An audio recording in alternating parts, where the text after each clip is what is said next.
Guys, they finally released the files. No, not those files. The Democratic Party has finally released their 2024 election autopsy results.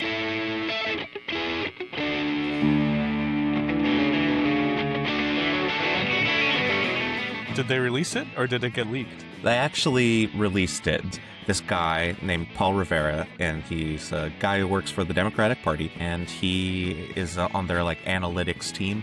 And he wrote sort of a post-op of the disastrous 2024 presidential election. And the way it was portrayed to the public before it was released was this is what the Democratic Party is thinking went wrong. Now, I read the report, and You read it. You hold on. You read. How long is it? 192 pages. No, did you read? You read it? Yeah. Believe it or not, people can read 192 pages, dude. I mean, which 192 pages, Danny? There's a lot of blank pages, and also there's pictures. So don't give me too much praise. I will say this positively about the report. It's definitely written to be read, if that makes sense. It's like a Harry Potter kind of it's not just pulls you in. shat out by some guy because he had to write a report. There's real feeling behind it, real conviction behind it, I think. Because he did this for free, right? Pretty sure, yeah. Yeah, this is just his sort of manifesto of what his perspective was on the election. So in that way, it's misleading the way it was framed in the media, I think, because a lot of people saw this as this is what the Democratic Party thinks, but this is sort of an example of what a typical Democratic Party employee thinks went wrong. So yeah, no, I read the report. I got it straight from the donkey's mouth. Straight from the ass's mouth. Straight from the donkey's ass, dude. Yeah, straight from the ass to mouth. We're savvy politicos. At least we read a lot of news. We all kind of understand basically what the Democratic Party thinks about itself and what someone who is really invested in the main party line would think went wrong. But let's put that to the test. Today I've got a quiz for you two, and we're going to see if you can answer a couple of questions about what is in this report. Before we get started, have either of you read this report? No. Okay. No, I have not. Okay, good. All right. Because that was going to totally fuck my quiz. Have either of you read about what's in the report? No. Okay.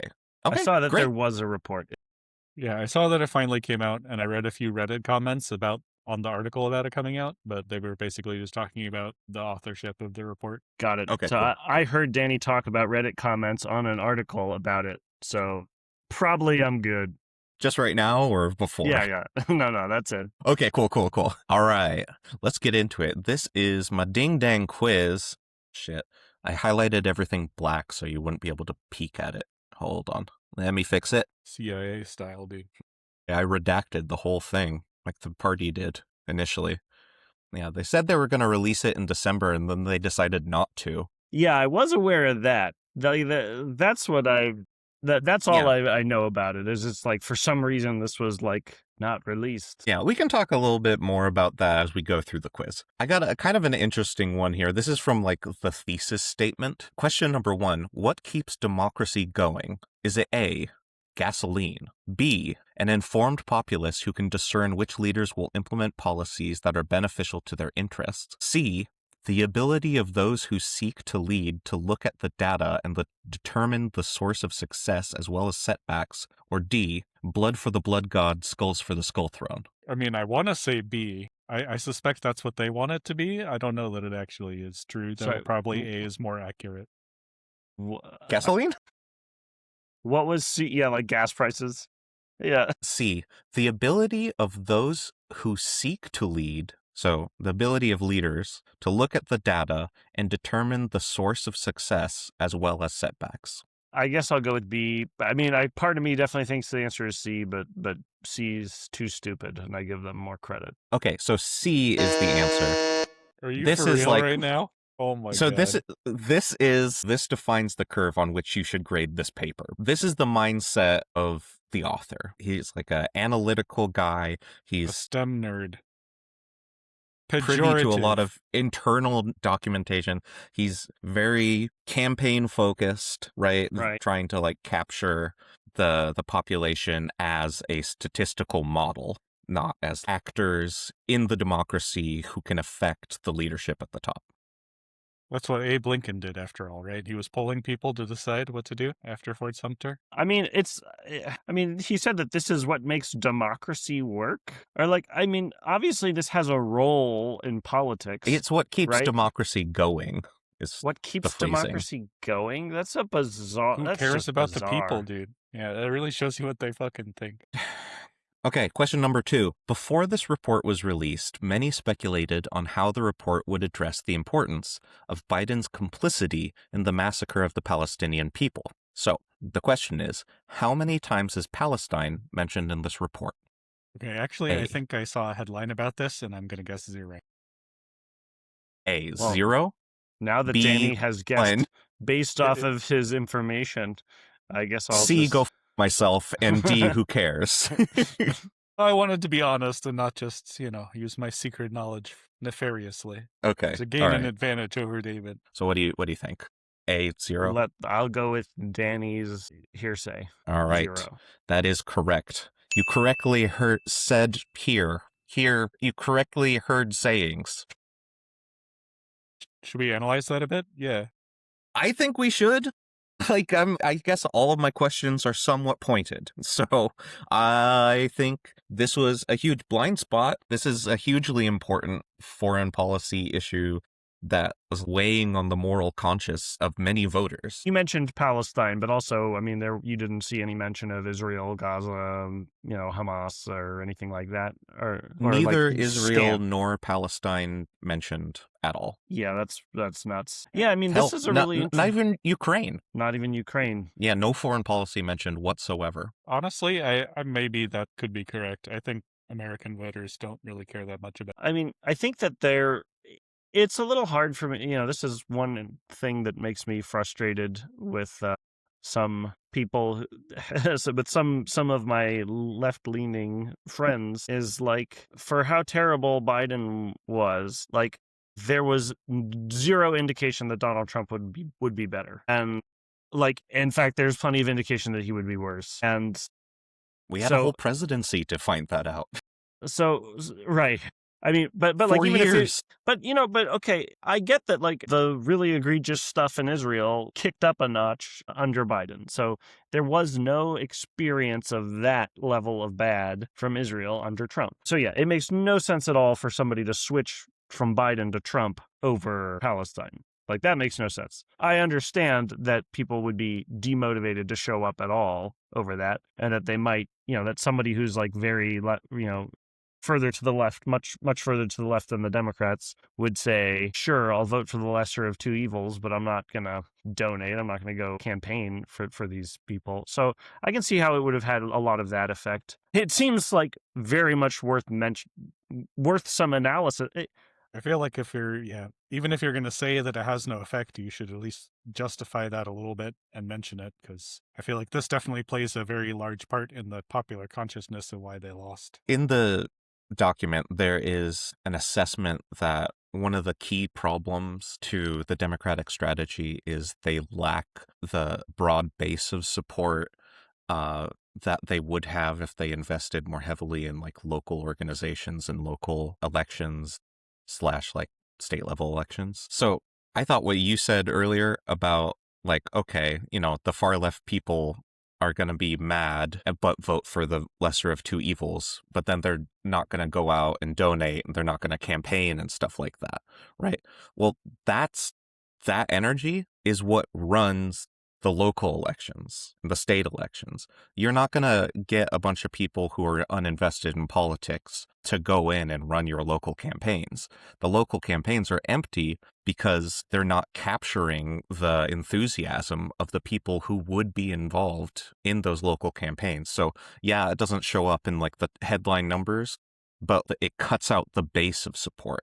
And the base of support is like the thing that the Democrats have been missing for years. Speaking of messaging problems, question number 3. What messaging problems did Harris have on the campaign trail? Is it A, she focused on too much negative campaigning and should have focused more on what changes she could bring? Is it B, she didn't focus enough on negative campaigning and should have made a clear case that Donald Trump would be an economic disaster for America? Is it C, she was too busy being woman, should have at least tried to be man? Or D, she didn't do enough to differentiate herself from the unpopular Biden presidency?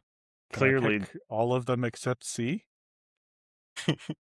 sorry. Well, okay, so yeah. A and B are kind of diametrically opposed. Like A is she focused too much on negative campaigning, and B is she didn't focus enough on negative campaigning. Yeah, so I see clearly your not point. A. Like the problem was definitely not enough negative campaigning, but also B was cleverly different because it talked about economics. I think it's an important point that the like authoritarianism negative campaigning they did, but the economic negative campaigning I didn't see much of it. It's so frustrating the way that everything is just kind of like the economy is a bad issue for you, Kamala. Just don't ever let the economy show up like in the argument. I think the issue that the majority of Americans base their vote on is a bad issue for you.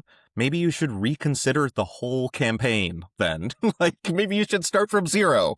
Maybe you should get rid of this candidate if that's a thing. Yeah, I mean, it's frustrating. Polls. Or she was too busy being woman. You know, You're saying, what did this numbers guy determine was the most important error? That's the question? I'm going to guess B, the not enough economic focus. I mean, I'm going to guess C. really? She was too busy being a woman? Not that, or that he's going to, or just that he's going to say that, like, our numbers indicate that Ken Harris would have won. that Ken Harris would have won. All right. Well, Danny's going to take this one. Yeah, it was she didn't focus she didn't focus enough on negative campaigning, specifically on the economic disaster that the Trump campaign was shaking out to be. I thought it was interesting. They said like there's still too much positive sentiment around about the previous Donald Trump presidency, which like obviously I didn't feel. Yeah. But I think it might have been true. It's basically absurd that anybody thinks that Donald Trump is good for the economy. People should be embarrassed to have thought that. Yeah, I mean, before we had the Strait of Hormuz crisis, the Ukraine war was a big deal. I mean, we're still in it, but we're still in that special military operation. But yeah, that we had no idea just how things would get in the future. We simply didn't know. We still don't, Phil. I've got bad news. We still don't. We simply don't know. Question 4. How did the party research team fail the leadership in the lead up to the election? Is it A, they failed to research how Kamala could establish herself as a candidate for president before the announcement that she would be the Democratic nominee? Is it B, they spent too much time researching like edge cases, like how Dr. Biden could, how she could support her husband on the campaign trail? Is it C, they failed to identify opportunities for wins in states that were not considered battleground states? Or is it D, all of the above? D. I just don't want to agree with Danny. What were A and B again? Or what were the other two? They failed to research how Kamala could establish herself as a candidate. That's Yeah, A, A, and A. B's they... Okay, all right, it's D, all of the above. Okay. Yeah, no, all of those. I think of these, C is the biggest one. Like, they should have just been trying to win every state because you're competing for every state and you're trying to get a candidate that is going to represent every state. So if you're not considering every state, you should get a different candidate. I don't know. It's hard to say. I mean, like a research org should be asking all kinds of questions, right? It's like, are they really saying, oh, we asked too many random questions? It's like... They're saying they wasted time with less important things and not like the more important things, like how to establish your candidacy. So, I mean, my episode, was it last week or the week before on metrics? But like, I'm seeing, so we're just like talking about people who are obsessed with metrics. And like, I've just spent a bunch of time like looking at all the reasons why metrics are just like stupid. And for one, they make you focus on things that are easy to measure. It's like Like, yeah, it's easy to ask 10 million people, what do you think Jill Biden, what kind of dress should she wear when she helps walk the president down a staircase? That's like, that doesn't matter. It's easy to get the answer to that. Yeah, no, it's stupid when you reduce everything to a test question like that. So, number 5, what broad economic strategy should the party adopt for the future? Is it A, appeal to leftists with a focus on economic justice? A, B- yes. Just kidding. I'm sure that the Democratic researcher believes this. Sorry. But B, sorry. B, appeal to B, Marxists, abolish yes. capital, as seize different, the means yeah, of different. production. Yeah. Sorry. B, Go ahead. appeal to centrists with a focus on economic responsibility. C, appeal to libertarians with a focus on economic liberalism. Or D, appeal to Republicans by just quitting. Probably B. Yeah, probably B. It's B. Yeah, that one wasn't very hard. Responsibility is good, right? Like, nothing wrong with being responsible. For example, Zoran Mamdani, who's balancing the budget in New York City by, among other things, taxing the rich more. So, yeah, being responsible he's and being being progressive. economically responsible through pursuing economic justice. Like, some amount of economic justice is responsible. Okay, number 6. What broad campaign strategy should the party adopt for the future? Is it A, focus on big donors, they're the only Americans who matter? B, focus on national level candidates that can inspire voter enthusiasm? C, focus on developing agile political operatives who can react quickly to news stories and crises? Or D, focus on investing in local and state races to build a strong base of support? I hope it's D, but I feel like they probably picked C. Yes, it's D. I think that is actually the best for the country. This is like the most unironically good thing that he focuses on in this report, in my opinion. Let's go, question 7. How can the party retain campaign knowledge and talent? Is it A, implement a permanent national training institute to recruit, pay, and retain long-term campaign talent? Is it B, invest in local party organizations that are providing community services and events that build the party as a durable organization outside of campaign season? Is it C, train an AI model on campaign materials to build a political superintelligence? Or is it D, lock the campaign staff in the campaign office so they can't leave? I assume B. Yeah, B. They might choose A. Yeah, 'cause B that would make sounds sense, but more- no, it's A. Wait, what was A again? That does The sound more cen- centrist Democrat. Centralized institute. They wanna start a permanent national training institute to recruit, pay, and retain long-term campaign talent. Okay. Our goal is we're going to focus on local elections and local institutions, and that's how we're going to build our support. Are you going to do it by making the party something more than just a campaign season organization? No. That. We're going to spend a lot of money on retraining and keeping the campaign staff that we've acquired in previous elections. Some large part of the problem with like what the Democratic Party is how it is its top-down nature. Part of what you get by starting local and being bottom-up is that, like, you know, good ideas can come up. If you just have a bunch of professional class from the top, it's like, yeah, you need people who can run a poll. You need to be able to, you know, do your stats right when you're interpreting poll numbers. But like, End of list, right? That's all you need? yes, end of list. That's all you need. I'm more of the democratic socialist bent because I want to be part of a local political organization that does things for the community and like is not just about the campaign season, that is actually out there trying to improve the community in ways that are not just elections. Yeah, not just like grabbing more power for themselves. Any further centralization undermines the inherent value of the Democratic Party to Americans. Yeah, Like, it takes yeah, the democracy out of the Democrats. What was so problematic about Kamala becoming the candidate? Less Kamala the candidate than the process of just like the whatever the Politburo or whatever the committee has determined that Kamala is the candidate.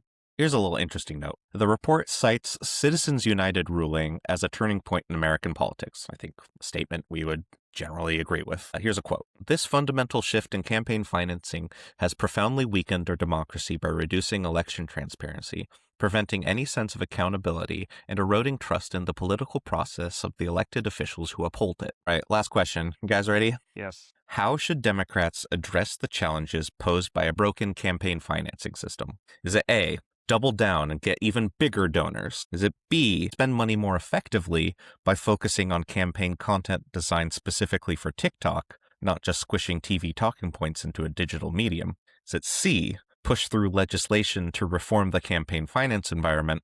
Or is it D, use the money for big spectacles, like making Kamala Harris jump a dozen school buses on a dirt bike? Unironically, I bet she would have gotten more votes if she did that too. I mean, that's why he said it in the report, right? Here, I'll go all cynical on this one. Focus more on big donors. Yeah, he definitely picked A, that it should be reform it. I mean, maybe he didn't. I don't know. No, I mean, this the guy's, thing is, this guy's there- Mr. So you're a Apparatchik, little dude. too cynical. His authorial viewpoint is not like it's good that that Citizens United, or like we should give up on democracy because was it the TikTok? Was it's it the that one? TikTok thing. And basically like his viewpoint is like, yeah, this is totally screwed, and we've been able to maintain, somewhat competitive nature in an environment that is inherently against us. But the way we're going to address that is we're going to spend our money more effectively and just do the same things but do them better. I mean, doing things better makes sense. I agree with the point that just like their communication wasn't personal or Good. targeted or, good. If you're going to make that point, I do unironically think you should be doing stuff like D. Like The thing you is, they should have no be power to doing do D. spectacles. Oh, D is the They spectacles. absolutely You're have right, the that's power. right. The spectacles. Yeah. Okay, sorry. I Yeah, thought you were they're saying the pass laws. What they I thought. should do, like eventually, just pass laws to make the Citizens United ruling not effective. But in the meantime, TikTok is great and all, but like you're not gonna get like the campaign finance advantage that Trump got, even though he didn't raise as much money, is he got all this free media time. People have estimated his free media time in terms of like the money he would have spent on like TV spots that was just news spots about the crazy shit he did, like valued over like $1 billion all totaled across like his campaign time.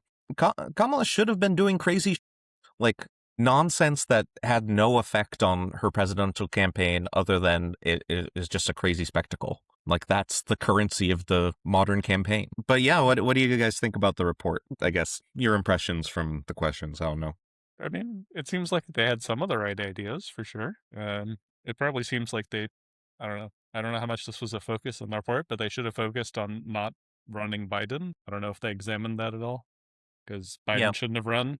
And then, I mean, once he dropped out, they should have picked somebody better. I think that if you were to do an outside autopsy of what went wrong, that would be number one with a bullet, and everyone knows it. I think this is just from the perspective of a guy who's like, well, that's what the boss did, and it's like, no use crying over spilled milk. Like, Right. what can The campaign people do, on the inside, what can the campaign do, right? This sudden realization that they should be running everywhere and that they should be organizing locally, and it's like this has been obvious the whole time, right? Like what could have gotten them to forget that?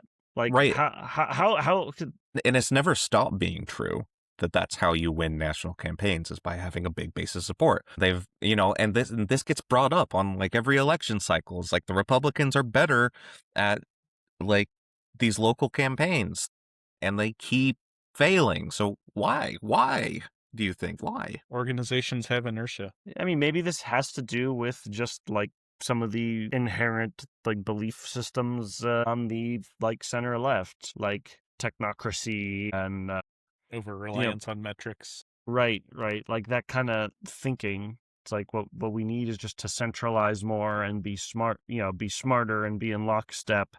Like, we don't like the messy stuff. Like, I don't know. Maybe some of it just has to do with that. I have a theory.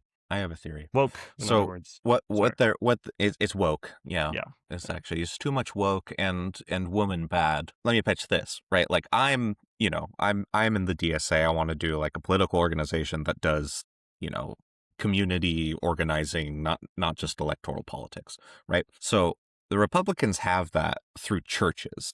Like, they're much more comfortable getting and much better at getting church organizations behind them. And the church organizations fill the role of what the Democrats are missing. You know, Democrats, they go out campaigning, they go to churches, they like, you know, that like the Black Church is like a pretty big organization within the Democratic Party. But in terms of like the biggest churches, you know, the biggest white churches, the Republicans tend to capture those, and they fill out the backbone that the Democrats would have if they focused on like these community organizations. Like, it's not like the Republicans are doing anything that different from the Democrats. It's just they're more comfortable co-opting churches to be their organization in the off-season. But Phil, any church that engages in political advocacy would lose their tax-exempt status, according to the law. Surely, no church would never engage in such activities. Okay, yeah, no, I've been in churches. They talk about politics. They do. Like, actually, it was something my mom got really mad at, that the bishops at my church started like talking about politics, and she stopped going to church as much. You know, like, it used to be that churches were more hesitant, but now they're pretty political, and because they're just never punished. So that was Paul Rivera's thoughts and our thoughts. Honestly, mostly our thoughts. You know, it's our podcast. We do what we want. But, you know, what are your thoughts? Let us know in the comments. Tell us what you think. Tell us how you think the Republicans should win. I don't know. I don't care. Like, yeah, just... Yes, you do. You care a lot, I hope. I do care a lot. I was just trying to be cool. I just want people to like me. And if you like me, leave a comment and like and subscribe. And we'll catch you on another episode of Info Hazard. Bye.